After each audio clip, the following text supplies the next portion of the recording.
Sesi pertama kita akan bicara tentang prinsip-prinsip Alkitab tentang laki-laki, perempuan, dan pembentukan keluarga.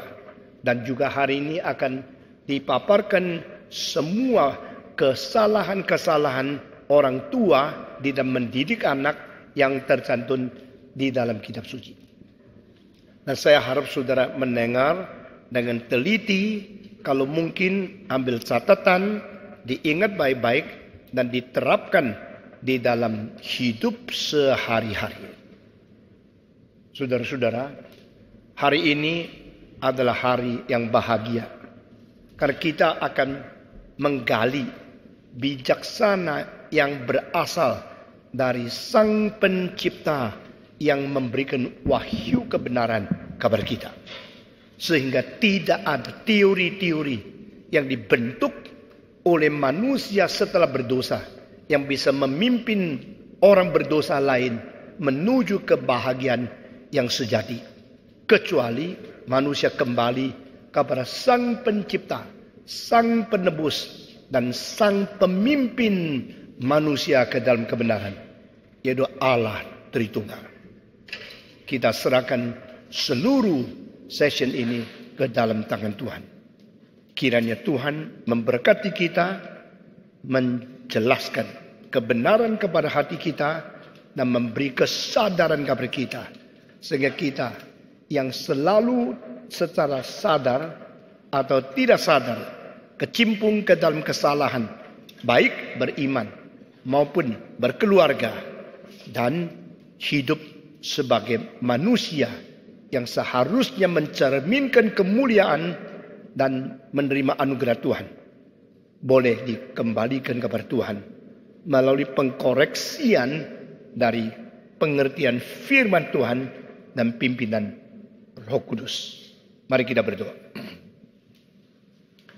Bapa di dalam surga, kami berterima kasih. Engkaulah sumber hidup, sumber kasih, sumber bijaksana, sumber kebenaran.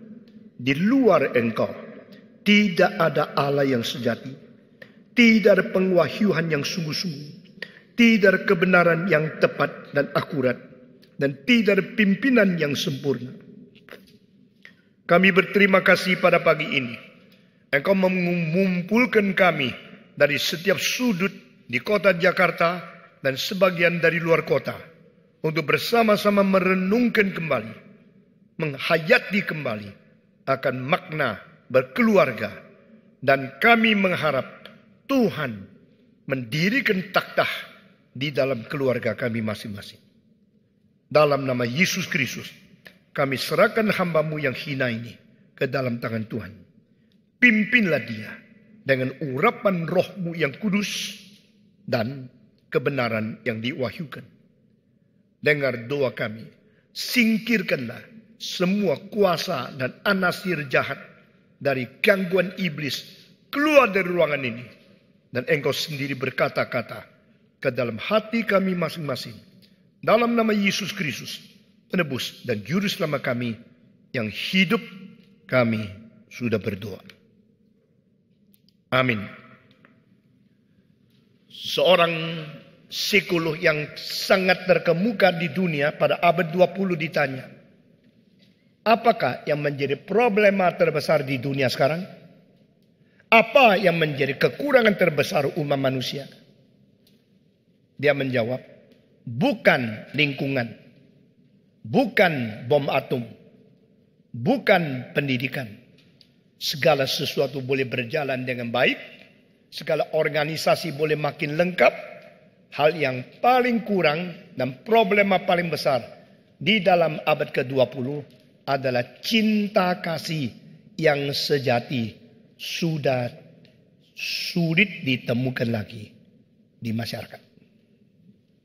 Kalimat ini adalah kalimat yang tepat menemukan sumber daripada kesusahan manusia dan sumber dasar daripada segala hal yang bersifat menjadikan manusia begitu kemelut dan begitu tidak berpengharapan. cinta yang sejati sudah sulit ditemukan di dalam umat manusia. Nah, ini kalimat yang benar-benar berbijaksana dan benar-benar diagnosa yang sesungguhnya untuk mengerti kesulitan manusia. Jikalau yang menjadi suami tidak lagi betul-betul mencintai istrinya, dan yang menjadi istri tidak betul-betul mencintai suaminya, dan mereka membentuk satu keluarga, maka masyarakat mulai bertumor. Jikalau yang menjadi ayah dan ibu bukan sungguh-sungguh mencintai anak mereka, dan anak-anak bukan sungguh-sungguh mencintai orang tuanya, maka keluarga mulai bertumor. Jikalau guru-guru tidak sungguh-sungguh mencintai murid-murid, dan murid-murid tidak sungguh-sungguh menghormati guru-gurunya, maka pendidikan bertumor. Demikian diperkembangkan untuk mengerti setiap lapisan masyarakat. Kita mau tanya, apakah pemerintah betul-betul mengasihi rakyat? Apakah rakyat betul-betul mengasihi negaranya? Apakah pemilik-pemilik bank betul-betul melindungi nasabah? Apakah orang-orang di bawahan sungguh-sungguh setia kepada atasan? Dan atasan sungguh-sungguh mempunyai penuh perhatian kepada bawahan? Apakah yang menjadi tuan rumah mengasihi akan semua pembantu yang melayani di rumah itu? Dan semua pembantu setia dan mencintai akan orang tua? Dengan kalimat-kalimat seperti ini, saya percaya kita langsung menemukan memang betul cinta kasih yang sejati sulit ditemukan di masyarakat lagi. Kalau sekarang sulit ditemukan lagi, apakah berarti dari dahulu memang lebih gampang ditemukan? Di sini menyangkut nilai tradisi. The traditional value system. Manusia adalah satu-satunya makhluk yang membicarakan tentang nilai. Di dalam perdagangan harus ada penentuan nilai daripada komoditas. Sehingga kita tuntut harga yang harus dibayar. Supaya engkau boleh memperoleh sesuatu. Penilaian-penilaian itu diakibatkan daripada konsep nilai yang berada sebagai potensi manusia. Dan konsep nilai itu membentuk ilmu aksiologi. Melalui aksiologi kita mempelajari apa itu artinya nilai. Dan siapa yang berhak memberikan penilaian. Penilaian berdasarkan konsep nilai dengan standar apa. Dan semua ini hanya dipakai di dalam dunia materi, dunia perdagangan menjadi satu daya dasar untuk memutarkan seluruh gerakan daripada masyarakat. Ini kecelakaan. Karena penilai sendiri yang mengerti nilai lebih penting daripada hal yang dinilai. Penilai itu mempunyai konsep nilai adalah berdasarkan Allah yang adalah sumber nilai. Karena Allah ada sumber nilai dan Allah adalah hakikatnya nilai yang sejati dan abadi.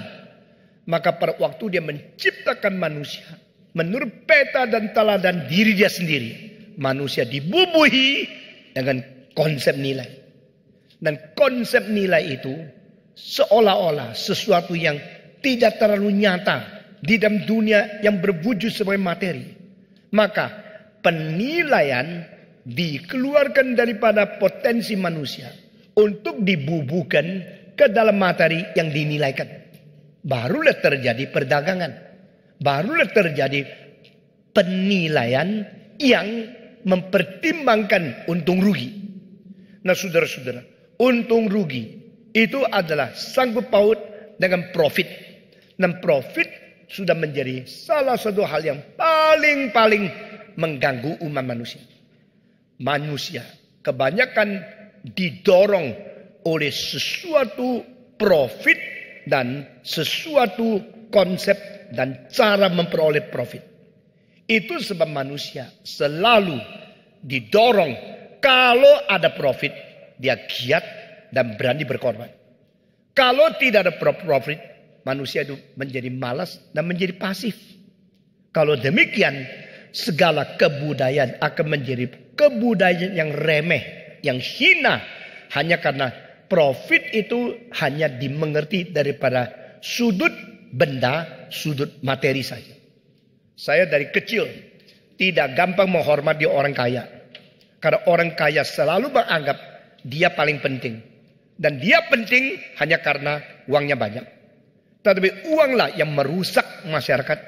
Uang yang merusak moral. Uang yang merusak kebudayaan.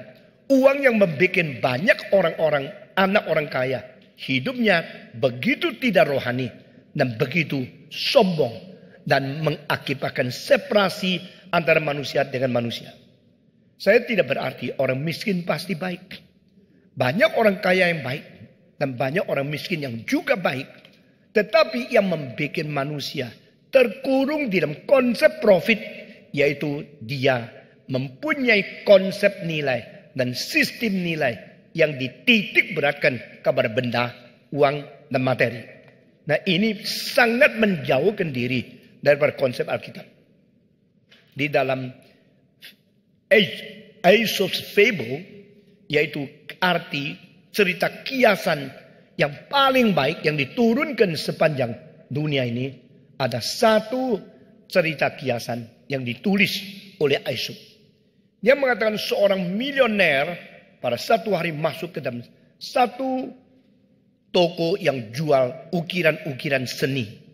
Waktu dilihat-lihat, dia lihat seorang kaya yang jalannya gagah, perutnya gendut, semangatnya luar biasa. Bawa tas yang kelihatan semuanya ada uang yang banyak di dalamnya. Waktu dia melihat ukiran itu, wah ini modelnya persis aku. Dia senang sekali. Inilah satu ukiran yang mencetuskan kekayaanku, mencetuskan kemuliaan, kehormatanku. Maka waktu dia tanya, ini berapa? Nanti saja, you pilih berapa biji, baru saya kasih tahu. Dia pilih lagi. Dia melihat lagi ada satu ukiran bagus juga. Tapi orangnya kurus. Itu adalah seorang nelayan yang sedang tangkap ikan. Dengan muka yang kurus. Dengan muka yang kisut kulitnya. Terus lagi membawa ikan bungkuk-bungkuk. Dan kakinya, uratnya. Daripada urat darah itu semua kelihatan. Dia kelihatan, waduh ini orang miskin. Orang yang begitu jelek, begitu tua. Sampai kelihatan kisut-kisutnya. Sampai urat-uratnya semua diukir kayak begini. Tapi lucu juga ya. Jadi saya kalau beli dua ini. Saya akan bawa pulang pajang. Satu seperti saya yang kaya, besar, gendut, megah. Yang satu kurus, miskin, nelayan yang bawa ikan. Yang kulitnya khusus sekali. Lalu dia tanya toko yang menjual kedua barang itu. Ini berapa? Ini berapa? Dan toko itu bilang. Yang mahal. Yang nelayan itu. Kisut-kisut itu jelek. Tapi ukir kisutnya tidak gampang kan. Ya. Itu kisut makin banyak. Pengukir makin susah kan. Ini yang mahal. Dia heran. Masa orang miskin kok mahal sih. Hah? Lalu dia bilang. Berapa? Dia bilang. Umpamanya $3.000. Kalau yang ini. Ini kakak sekali. Ini bagaimana? Pemilik mengatakan. Yuk kalau beli itu. Ini free. Dia tak ngerti.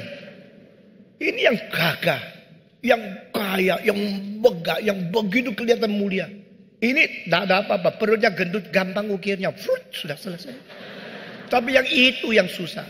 Yuk kalau beli itu. Bayar $3.000. Ini free. Dia pertama kali shock. Sebenarnya orang kaya itu nilainya cuma gitu ya. Buy one get one free. Yang free itu orang kaya punya. Tuh dia pikir kenapa begitu? Dia tidak usah ngomong, you tahu sendiri. Kerja dia bagaimana susahnya. Dia tidak ngerti. Saudara-saudara. Bukan cara kerjanya susah. Itu dapat uang untuk hidup juga susah kerjanya. Ya, kerja susah, lalu diukir juga susah kerjanya. Begitu. You punya terlalu gampang. You kira you kaya penting. Yesus berkata, Hal yang dihormati oleh manusia adalah hal yang keji dan dibenci oleh Allah. Orang-orang kaya selalu menganggap dia orang paling penting di dunia. Tapi sejarah mengajar kita, setelah dia mati, hampir tidak ada orang mengingat orang kaya. Waktu dia hidup semua, iya, enggak, takut. Setelah mati, lalu dilupakan. Tetapi orang-orang yang betul bersumbangsi, menyangkal diri, berkorban diri, khususnya membahagiakan orang lain, itu makin susahnya dia, makin menjadikan diri miskin, makin diingat oleh umat manusia beribu-ribu tahun. Ayub hanya seorang budak, kenapa ribuan tahun kemudian tetap diingat oleh seluruh dunia? Karena dia telah mencetuskan konsep-konsep nilai melalui cerita-cerita kiasan yang dilupakan oleh banyak manusia. Saudara-saudara. Tetapi 20 tahun yang lalu, Lim Siu Leong, wah tuh begitu kaya, banyak orang tahu. 20 tahun kemudian, tidak ada orang akan ingat dia. Karena dia hanya bernilai materi dan uang, bukan bernilai iman dan rohani. Itu sebab mari kita putar balik. Apa sih artinya kita hidup? Kita harus mempunyai satu sistem nilai. Dan sistem nilai itu harus ditemukan melalui pengukuran standar apa? Uangkah? Dolarkah? Saudara tahu, yang disebut uang, yang disebut dolar, secara otomatis setiap tahun turun nilai kira-kira 8-12%. Itulah caranya bank bisa terima uang tabungan kamu, kasih bunga, masih untung. Karena apa? Merosot terus kok. Dari yang di dalam kemerosotan itu dia dapat sesuatu lebih banyak dari yang diberikan bunga kepada engkau. Lalu engkau kira untung. Angkanya tambah. Tetapi nilainya turun terus. Apakah yang menjadi nilai terus tambah? Itu pasti bukan materi. Apa menjadi sistem nilai yang abadi? Pasti lepas daripada keuangan. Di sini Alkitab mengajar kabar kita. Tuntutlah, carilah kerajaan Allah. Carilah akan kebenaran Allah. Karena itu yang bersifat abadi. Seluruh dunia dan seluruh nafsu duniawi akan binasa. Hanya mereka yang melakukan kehendak Allah kekal selama-lamanya. Amin. Karena sistem nilai itu menjadi satu sifat dasar manusia. Dan manusia harus menerapkan konsep sistem nilai itu ke dalam hidup sehari-hari. Dan salah satu konsep nilai dan sistem konsep nilai yang paling penting yaitu nilai hubungan pribadi dengan pribadi. Interpersonal relationship. Interpersonal relationship start from the created person with the person of creator. Nilai yang paling penting hubungan antara manusia dan manusia. Hubungan antara pribadi dan pribadi. Dan hubungan pribadi dan pribadi mulai dari manusia yang dicipta berhubungan dengan Tuhan Allah yang mencipta. Karena dari hubungan ini mendatangkan sesuatu fondasi untuk menilai semua nilai yang lain. Semua yang kau dengar ini tidak ada di buku ya. Kalau engkau membaca buku Keluarga Bahagia yang diciptakan oleh manusia biasa, dia filsuf atau dia psikolog, selalu mereka menilai daripada otak yang sudah dicemarkan oleh dosa, dari data-data kumpulan orang berdosa menjadi akademik. Tapi semua ceramah saya dari satu dasar yang paling akar, yaitu bijaksana Tuhan dan ajaran firman yang kekal. Karena apakah? Satu hubungan antara pribadi yang dicipta dengan sang pencipta menjadi dasar yang lain. Karena di sini kita bisa langsung menerima sumber kebenaran, memberikan bijaksana yang asli. Sehingga orang yang beriman kepada Tuhan. Bukan beriman katanya ke gereja, nyanyi, kur, dan sebagainya. Berdoa suara keras. Bukan itu. Yang benar-benar mengerti makna Tuhan mencipta engkau untuk apa. Dan Tuhan engkau mencipta engkau juga mencipta yang lain. Hubungan engkau dengan yang lain itu apa. Nah hubungan engkau dengan lain harus berdasarkan sesuatu hubungan engkau dengan Tuhan. Karena di sini ada vertikal yang menjadi tonggak yang menunjang akan horizontal. Di sini adalah yang pokok yang akan menjadi modal daripada carang-carang. Maka the human relationship with God the Creator will be the basis of creating the value system in human relationship among the created and created. Manusia yang dicipta berhubungan dengan Allah Sang Pencipta dengan secara hubungan pribadi vertikal akan menjadi dasar, akan menjadi sesuatu fondasi untuk mendapatkan hubungan antara hubungan pribadi dengan pribadi secara horizontal. Dan banyak orang setelah abad ke-20 sekularisme berkembang sudah lupa akan vertikal, hanya terus ribut di dalam horizontal. Itu tidak habis-habis. Nah, pencipta ini telah memberikan sistem nilai ini di dalam dua bentuk yang dicari oleh manusia. Yang satu itu menyangkut hidup yang bersifat di dalam batin. Yang satu lagi menyangkut hidup yang bersifat di dalam lahiriah. Yang batinnya itu akhirnya menemukan agama. Yang lahiriah ini akan menemukan kebudayaan. We are created as a religious being as well as cultural being. Manusia adalah satu-satunya makhluk yang bersifat agama dan bersifat kebudayaan. Saudara perhatikan. Ini dua sudah makin lama makin dilupakan karena orang mencari uang, membentuk sistem ekonomi, membentuk kuasa pemerintahan, sehingga pemerintahan, militer, dan ekonomi. Tiga hal yang dianggap penting. Lalu di dalam ketiga hal ini, mana lebih penting daripada yang mana? Kenapa untuk menjadi presiden mesti pakai uang ratusan miliar untuk pilih? Karena dia pikir uang tidak penting, kedudukan politik lebih penting. Betul nggak? Kenapa menjadi caleg mesti habis ratusan juta, miliaran untuk bisa jadi caleg? Jadi caleg itu apa bangganya sih? Jadi caleg itu apa kemuliaannya sih? Tetapi manusia kejar itu. Kejar. Dari Indonesia sampai Amerika. Yang mau jadi presiden berani buang uang triliun asal dapat kedudukan itu. Berarti di dalam penilaian mereka taruh politik di atas. Lalu menaruh militer di bawah. Lalu menaruh uang di bawah lagi. Lalu menaruh lagi yang lain-lain di bawah lagi. Tetapi akibatnya balik lagi. Setelah presiden mau menjadi lebih kaya lagi. Maka banyak presiden waktu dipilih pertama kali tidak banyak uang. Dipilih kedua kali perlu banyak uang. Untuk kembalikan banyak uang. Setelah dua kali jadi presiden mulai korupsi. Ini sejarah ulang-ulang terus. Wah engkau tidak, wah ini baik. Pilih lagi. Kedua kali sudah dipilih. Nah sudah tetap mulai korupsi. Karena mesti kembalikan uang dibuang. Di situ penilaian secara subconscious. Secara bawah sadar telah bermain peranan penting mengakibatkan terganggunya hidup manusia di dalam real yang normal. Sehingga di dalam lahiriah banyak orang besar, orang penting itu kelihatan orang yang begitu hormat, begitu tinggi. Tapi di bawah garis banyak hal yang dilakukan yang melanggar sistem-sistem moral dan sebagainya yang belum disadari.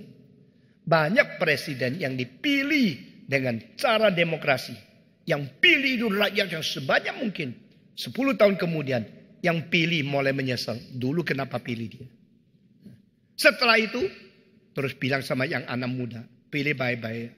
Anak muda ya. Tidak usah banyak campur, ini urusan gua ya. Demokrasi kok. Setelah pilih 10 tahun lagi. Orang muda mulai menyesal lagi. Nah sejarah berulang-ulang begini. Lalu sesudah dapat kuasa politik. Kuasa politik yang tidak memperhatikan nilai dua tadi. Mereka mulai menganiaya. Mulai memperkosa. Mulai menindas. Sehingga ateis. Semua pemerintahan ateisme. Mereka menindas agama. Menindas kebudayaan. Asal seluruh rakyat dengar perintah daripada diktator. Mao Zedong. Hitler, Semua melakukan hal seperti ini. Sehingga mereka mempermainkan kuasa politik, kuasa militer, atau pakai kuasa uang untuk memperalat baik kebudayaan atau agama menjadi budak mereka.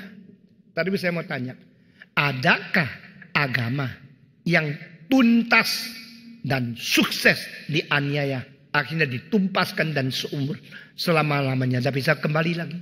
Tidak ada. Karena kuasa politik secara sementara lebih tinggi dari yang lain. Tapi kuasa kebudayaan dan agama secara kekal jauh lebih tinggi dari yang lain.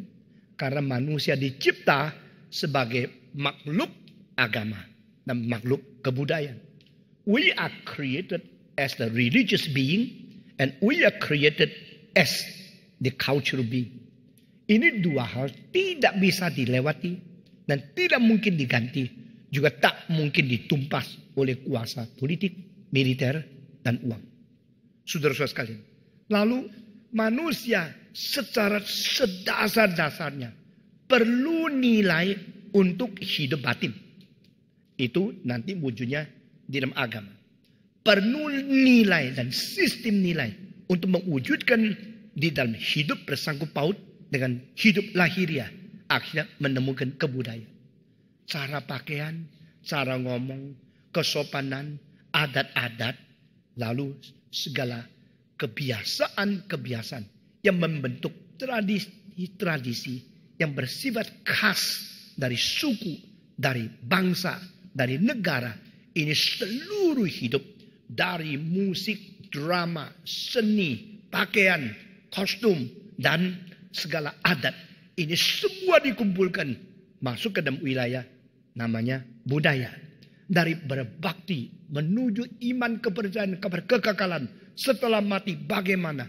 Waktu upacara pernikahan, upacara kematian, upacara pengkuburan, mesti bagaimana. Ini semua ditemukan dalam sistem dari agama. Sehingga agama adalah satu reaksi jiwa kita menyangkut hidup yang menuju ke kekekalan atau abadi. Agama adalah sesuatu sistem nilai untuk menempatkan diri di dalam alam semesta. Bersangkut dengan pribadi saya dengan Tuhan Allah. Lalu yang di dalam batinnya menemukan agama. Yang di luar yang lahiriah menemukan kebudayaan. Tidak ada makhluk yang tidak beragama dan kebudayaan. Tidak ada manusia yang tidak berada di dalam kedua wilayah ini. Bagaimana dengan ateis? Ateis telah mengganti Tuhan Allah dengan tokoh mereka yang diwujudkan sebagai manusia. Kim Jong-il yang ada di Korea Utara sekarang menjadi allahnya Korea Utara. Mao Zedong pernah menjadi allahnya komunis China. Jadi mereka mengatakan tidak ada Allah karena mereka sendiri mau mengganti Allah. Jadi kalau waktu perubahan itu terjadi, itu akan menyangkut hidup kita di dalam dunia ini juga. Sehingga agama, kebudayaan adalah dua sistem moral yang dicari oleh manusia. Dan ini mempengaruhi sistem pembentukan keluarga. Itu saudara, mengapakah kita bicara tentang seminar keluarga, bicara sampai sistem moral, sistem value, sistem nilai, penilaian, agama, politik, dan kebudayaan, dan militer, dan sebagainya. Karena ini menyangkut menjadi satu. Saudara-saudara, waktu kita menjadi seorang manusia yang bertanggung jawab, kita harus pikirkan apa yang menjadi dasar sistem moral yang saya pergunakan untuk menilai hidup saya sendiri. Sehingga pada waktu manusia merusak nilai keluarga, manusia sebenarnya menghancurkan diri daripada agama dan kebudayaan. Mengapa keluarga begitu penting? Mengapa penilaian keluarga begitu penting? Karena ini as dari masyarakat. Keluarga adalah unit paling dasar di dalam pembentukan masyarakat. Keluarga adalah unit paling inti di dalam pembentukan gereja. Jadi, the most basic and the core unit of religion and society is family. Tidak ada kebudayaan yang menghina keluarga. Itu bisa lasting. Tidak ada ke masyarakat yang menghancurkan keluarga bisa bertahan. Jadi keluarga dan moral keluarga, bahagia keluarga, penanggapan terhadap nilai keluarga, etika keluarga, ini menentukan kuat atau lemahnya satu masyarakat dan satu negara. Tidak boleh main-main. Karena hubungan antara agama, kebudayaan, dan nilai keluarga. Kalau saya ceramahkan lagi, itu jam-jam semua. Setiap tema berjam-jam. Bukan main-main. Dan setiap ceramah langsung boleh dijadikan buku. Nah, engkau perlu pikir baik-baik. Semua kalimat yang berkait satu poin dengan satu poin. Semua masyarakat yang menghina sistem keluarga itu sedang membunuh diri. Setiap negara yang tidak mempentingkan keluarga itu menghancurkan hari depan sendiri. Setiap kebudayaan yang tidak menganggap keluarga penting, kebudayaan itu sedang merusak dan sedang meremukkan sendiri. Karena apa? Keluarga adalah sesuatu kehendak Allah pada waktu dia mencipta seluruh dunia ini. Waktu Tuhan mencipta seluruh dunia, benda itu lebih rendah daripada hidup yang paling sederhana. Hidup yang berjenis tinggi lebih bernilai daripada hidup yang bentuk rendah. Dan hidup yang tertinggi adalah hidup manusia. Karena dicipta menurut peta dan teladan Allah. Manusia yang dicipta menurut peta teladan Allah mempunyai identitas lebih tinggi daripada ciptaan semua. Saudara, engkau tahu bintang, planet besar sekali di hadapan